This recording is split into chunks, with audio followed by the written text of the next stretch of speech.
जिज्ञासा क्रम में अगली जिज्ञासा रख रहे हैं हमारे संस्थान के गौरव स्नातक विद्वान और साथ ही साथ बनारस हिंदू विश्वविद्यालय में असिस्टेंट प्रोफेसर के पद को सुशोभित करते हुए डॉक्टर आनंद जी जैन बनारस, और साथ में हमारे स्नातक विद्वान नीलेश जी शास्त्री, साथ में अजीत जी शास्त्री भी रहेंगे। आप लोग मिलकर के एक जिज्ञासा रख रहे हैं और इसके बाद तैयार रहेंगे बाल ब्रह्मचारी भैया सतीश जी।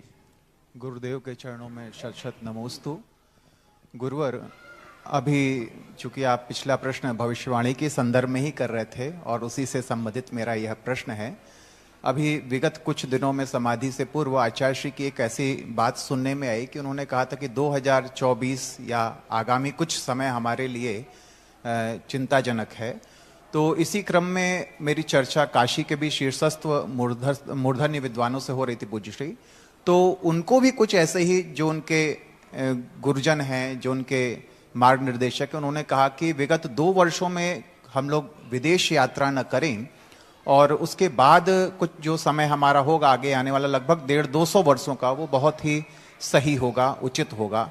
तो इन सब बातों को जो हमारे चाहे श्रमण परंपरा के संत हैं, चाहे अन्य परंपरा के तपस्या करने वाले साधु जन हैं, वो कैसे समझते हैं, और फिर जब वो अपने में ही लीन रहते हैं तो फिर क्यों उन्हें जीवों के प्रति एक करुणा आती है, और जब उनको पता ही होता है कि हमने कोई कर्म काटा है, अपना बांधा है, तो हमें उस कर्म को तो भोगना ही पड़ेगा। तो इन सब परिस्थितियों में क्यों तो वो बताते हैं और कैसे उन सब चीजों का समाधान हो पाता है, या हमें क्या आगे दिशा निर्देश होना चाहिए, इस पर गुरुदेव कुछ अपना मार्गदर्शन। प्रकृति नेचुरल है, हमेशा आगाज करती है। कोई भी चीज है, एकदम कोई भी घटना नहीं घटती, उसकी तैयारी पहले से होती। आज विज्ञान सारे रडार लगाए हुए हैं। आज मौसम विभाग की घोषणा किस आधार पर हो रही है? अरे पानी बरसेगा 2 महीने पहले और आज बता रहे हैं कि 2 महीने पहले ऐसी बरसात होगी। क्यों? पूर्वाभास है, एक श्रृंखला है। यदि ऐसा घटित हुआ है तो ऐसा होना निश्चित है। प्रकृति के एक एक कण में अपना भविष्य लिखा हुआ है। नाखून में तुम्हारी जिंदगी लिखी हुई है, उंगली के पोर में जिंदगी लिखी हुई है, बालों में जिंदगी लिखी हुई है, आंख के आकार में जिंदगी लिखी हुई है, भौं पर जिंदगी लिखी हुई है। पूरे शरीर के एक एक अंग पर तुम्हारी जिंदगी का भविष्य लिखा हुआ है। भौं को देख करके बता देगा कि यह व्यक्ति का भविष्य क्या है। बालों को देख करके बता देगा कि बालों को पकड़ेगा मात और बता देगा इसका भविष्य क्या है। नाखून को देख के बता देगा कि इसका भविष्य क्या है। उंगली के पोरों पर बने हुए चक्र और शंख के निशानों को देख के बता देगा कि भविष्य क्या है। तो प्रकृति ने भविष्य के इतने संकेत दिए हैं, बस उन संकेतों को हम जान नहीं पाते, पढ़ नहीं पाते। हमारे आने के पहले हमारी जिंदगी का शरीर बदल जाता है, स्पंदन हो जाता है, शरीर के अंग फड़कने लग जाते हैं। अच्छा होना बुरा, अब अच्छा होना कब होना है, लेकिन संकेत पहले से मिलना शुरू हो गए। पूज्य रविशरण महाराज ने जब हनुमान लंका की तरफ जाने लगे, अभी हनुमान लंका पहुंचे नहीं, वार्तालाप चल रही है, उधर रावण की बाईं आंख फड़कना चालू हो गया। रावण कहता है क्या शुभ होने वाला है, अभी यहां हनुमान जी चले ही नहीं है, और उधर लंका पर, और वहां पर जाकर के सीता की बाईं आंख फड़कने लगी।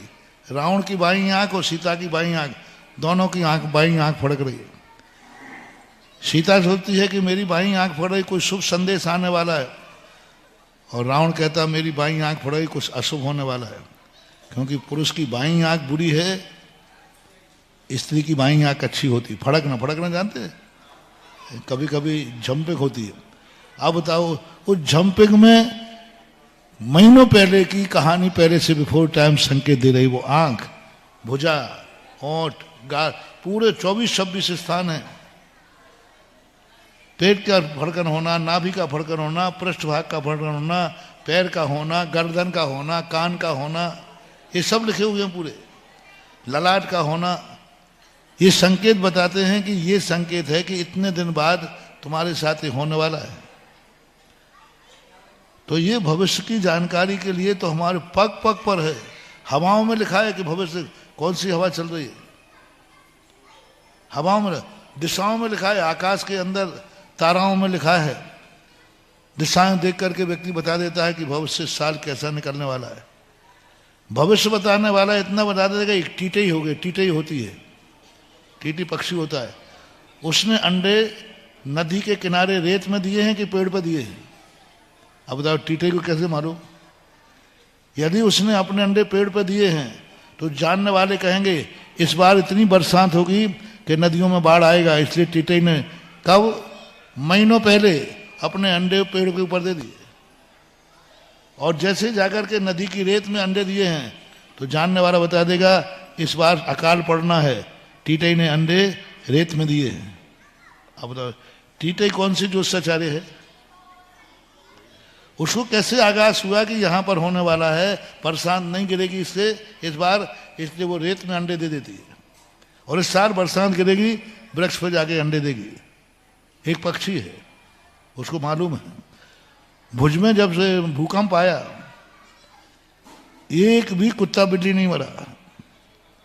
भूकंप आने के पहले वो गांव के बाहर खड़े हो गए, एक भी कुत्ता बिल्ली की मौत नहीं हुई। क्योंकि भूकंप आया नहीं, उसके पहले सारे कुत्ते जितने बंधे हुए थे, वो नहीं कह रहा हूं, जितने कुत्ते बिल्ली थे सब गांव से बाहर निकल गए।